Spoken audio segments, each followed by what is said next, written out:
Hey guys, welcome back to another video in this series of videos in which you guys learn about HTML and web development through our Compclub web dev workshop.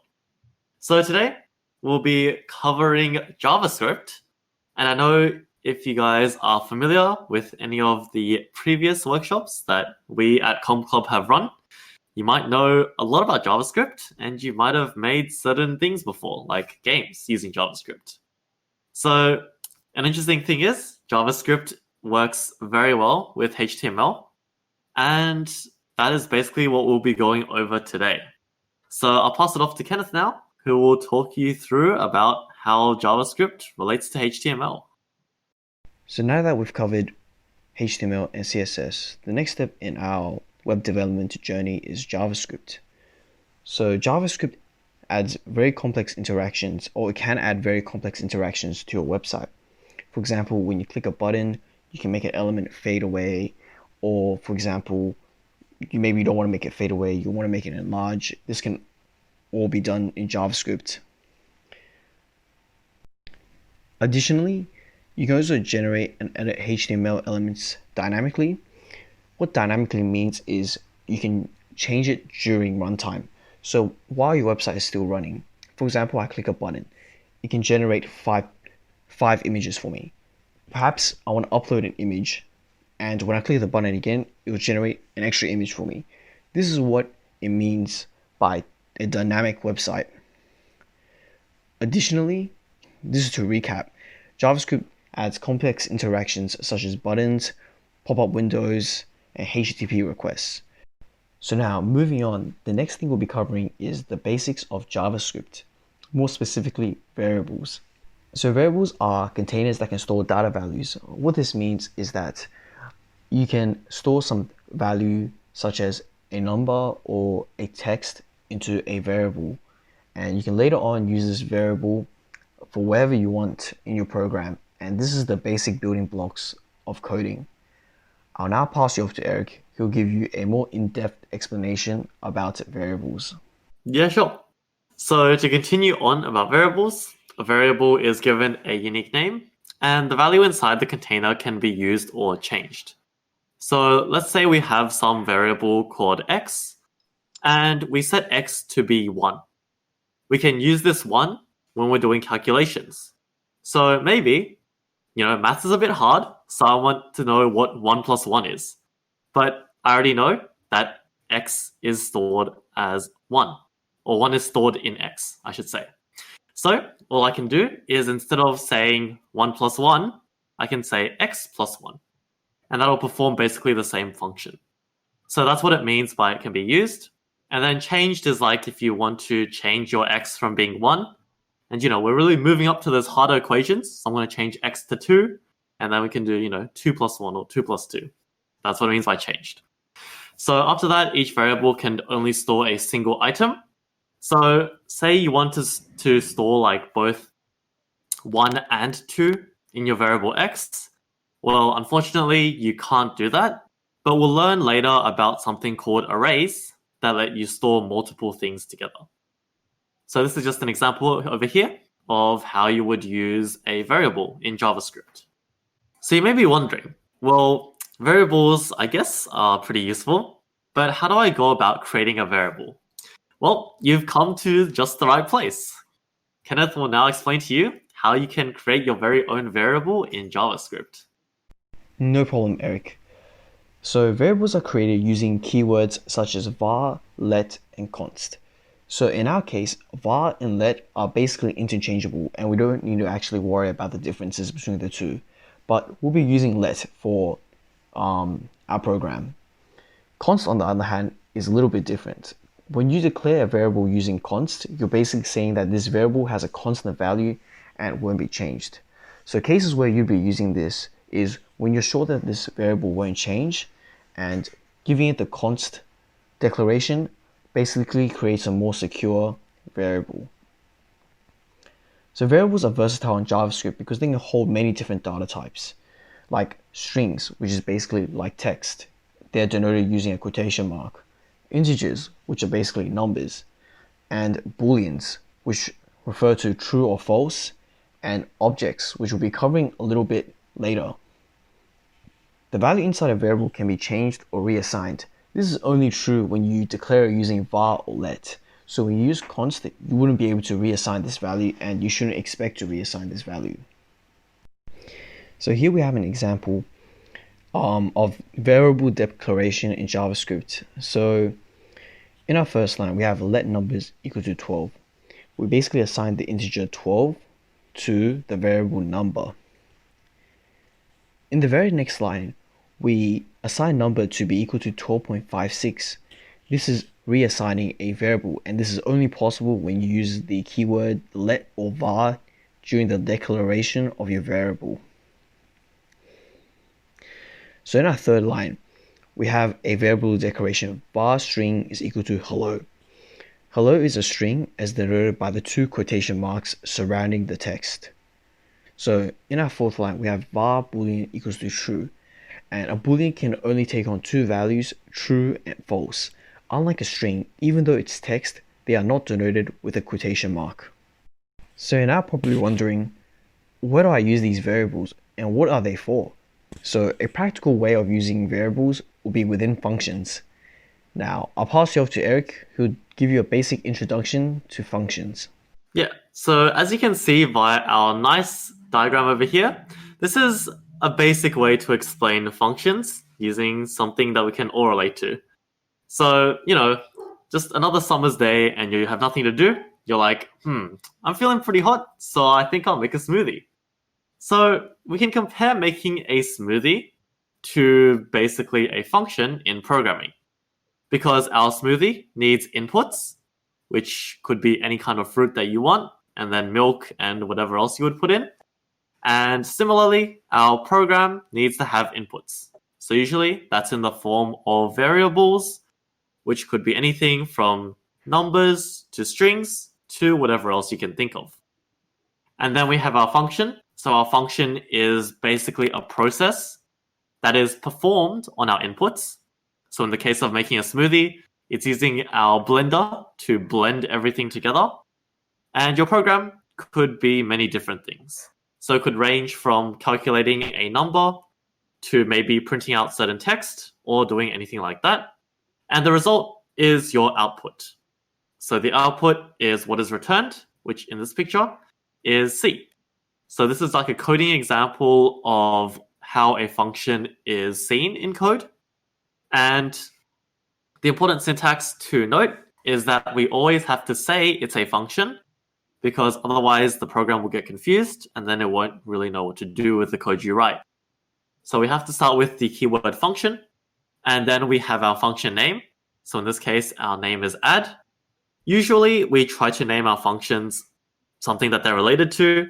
So that's just because if other people want to use our program, they won't get confused. So it'd be pretty silly to name a function that adds numbers together, subtract, because someone would try to use that and they'd be like, why isn't this subtracting my numbers? So moving on, we have our inputs, which is basically our fruits, in this case A and B. They're what go into the function. And then we create the output, which I mentioned earlier is C. So functions fit very well with this next thing we're going to be learning, which is objects. So we did briefly skim over objects earlier, but now we'll have a full in-depth explanation by the one and only Kenneth. Wow, thanks for the introduction, Eric. Objects, like strings and integers, are a data type that can store information. So what makes an object so special is that it can contain a combination or collection of other data types. In our example below, we have let cat equals to, and objects are denoted by two squiggly brackets. This is how we initialize objects in JavaScript. So within our object, we have species, ragdoll, color, silver, likes owner, false, and we even have a function, which is denoted by the sound property. So this syntax might look familiar to you, because indeed it is very similar to the syntax in CSS. We have a property and we also have a value. So obviously we have our property species, we have our property color, likes owner, and sound. However, in our value we can have anything we want. We can have integers, we can have functions, we can have strings, and all the other data types. We can even have an object within an object, and that is what actually makes objects so special. So we'll cover more about how to access the attributes inside objects in the next slide. So the properties of an object can be changed or used by object name.property. The first part is the variable which stores the object, and the second part is the property within the object. So given our previous example, we have cat.likesOwner is equal to true. We're reassigning the property likesOwner to be true instead of false, and cat, as we know, is the variable that stores our object. So now that we've covered the basics of JavaScript, our next step is to figure out how JavaScript actually works with HTML. Would you like to take it away, Eric? Yeah, of course. So we've learned about all these things, and you might think, well, that's cool and all, but like, how does it relate to web development in general?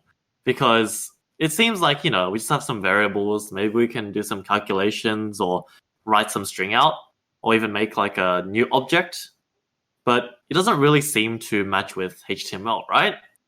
Well, as a matter of fact, this is very useful for HTML because HTML document is accessed through the object called document. So like we mentioned before, objects, we can go inside and get properties or functions. And that is actually how a lot of JavaScript will interact with your website. So commonly referred to as the DOM, D-O-M, just an easy way that we all talk about the document. And there are some common methods using document. So the first one is document.getElementById, which is how you call it. And inside your brackets, you would put a string. So like the name suggests, your function, when you call it, would go through your entire web page and find the element that has this certain ID that you search for. And then it would return it. The next one is createElement. So you would call it by doing, again, document.createElement, because createElement is a function inside the document object. And the string is what object you would like to create. So some of the HTML that we learned earlier might be like a h1. So say we wanted to create a h1 on our page, but we wanted to create it only after something happened. This is where we would use document.createElement. So it would create the specified element on the page, and then it would show up when you run the code. And last one is document.appendChild. So this gets an element that you've made, and then it appends it, which is kind of like putting it under on your web page. So you'll often see document.createElement and document.appendChild kind of used together. They kind of form like a pair, which is very commonly used. So explaining it with words, that's fine and all, but it might be a bit hard to see, which is where we can now do a demonstration to show you guys how we would go about using these. So Kenneth, would you like to take it away with the demonstration? No problem, Eric. So this will be a quick demonstration about how to use JavaScript to communicate with the HTML DOM. So here we just have a div with the text test, and our goal for the first part of the exercise is to append a new heading to our HTML file. So how do we do that? So first of all, we create a new constant variable and we name it heading. So we use constant in this case because we know that our HTML element won't be changing in any fashion. So here we call the function createElement, which is called the object document. Document is just the HTML DOM, which Eric briefly covered. And in our createElement function, it takes in an input string, which is basically a HTML element. So it could be h1, could be image, and it could be div, and just any HTML element. So in our case, because we want to add a heading to the HTML document, we want to make it h. So our next step will be changing the text content of our heading. So as you can see here, heading is indeed a object. It is a HTML object with the attribute text content. So to recap, an object is a collection of data types with properties inside, and yeah, you can change the properties inside, and in our case, we want to change the text content of heading. We want to change it to heading. So what happens if we click run right now? As you can see, this still doesn't really appear in the HTML file. That's because we haven't appended it yet to the body. So we have document.body.append child, which is the next function we'll be covering. So append child effectively adds a HTML element and puts it in whatever this specifier here is. So because the document.body, because we refer to it as document.body, we'll be basically appending it or adding it to the body of our HTML. And if you guys remember, the body of a HTML contains all the HTML elements.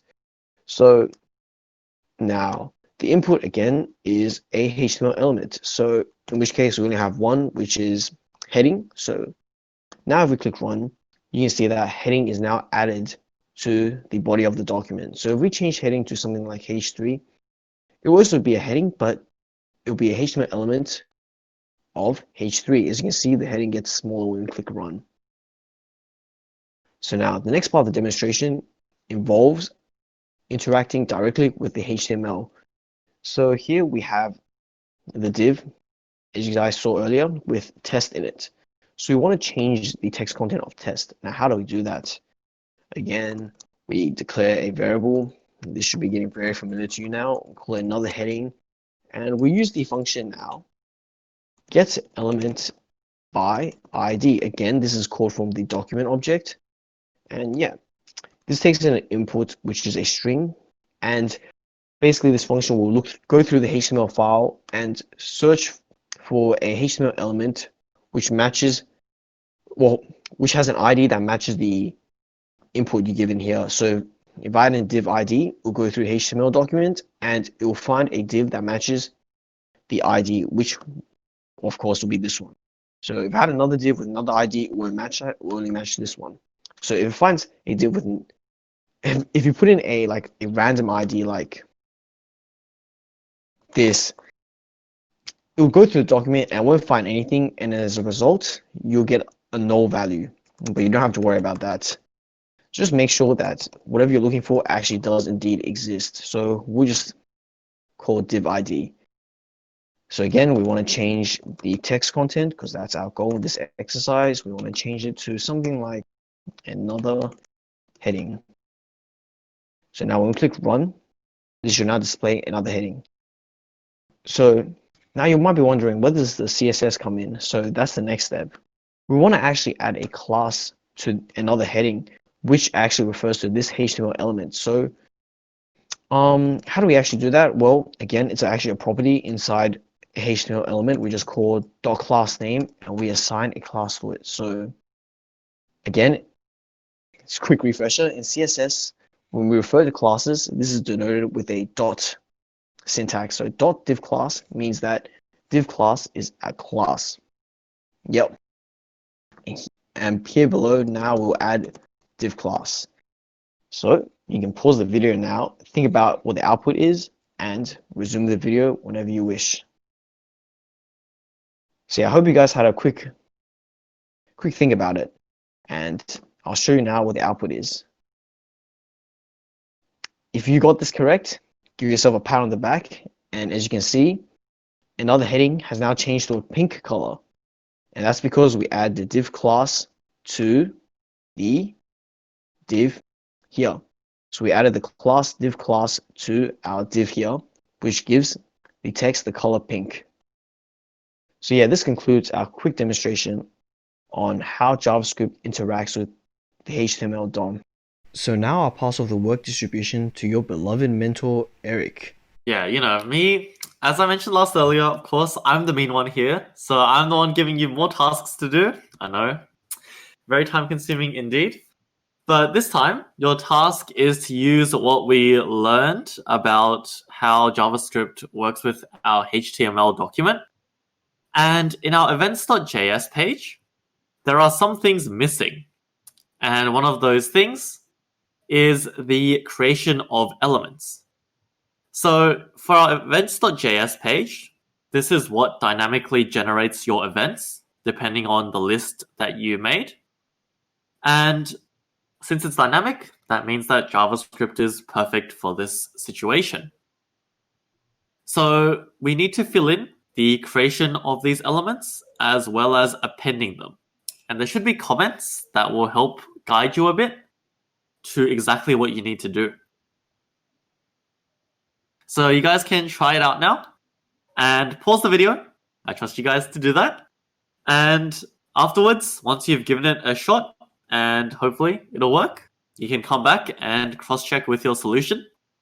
And when you come back, you'll meet Kenneth, and he'll be waiting to do a complete demonstration just to make sure that we're all on the same page and we all get how it works. So hopefully you guys were able to successfully complete this exercise.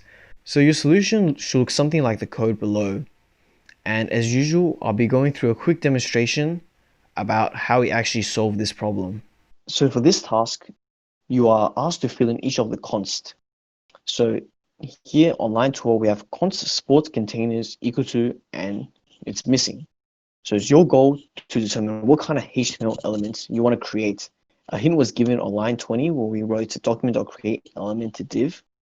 So yeah, this should give you a hint about, what we kind of expect you to have here.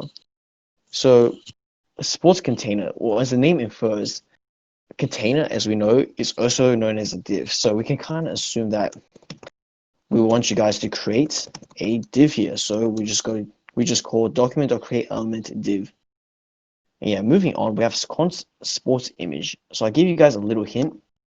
In the previous demonstration, I told you guys you can create elements such as images, and that's exactly what this one is. And what gives it away, it's kind of hard, but the .alt tag basically is a tag which tells the user what to display, or which tells the website what to display if you can't actually load the image, or there's something wrong with the source.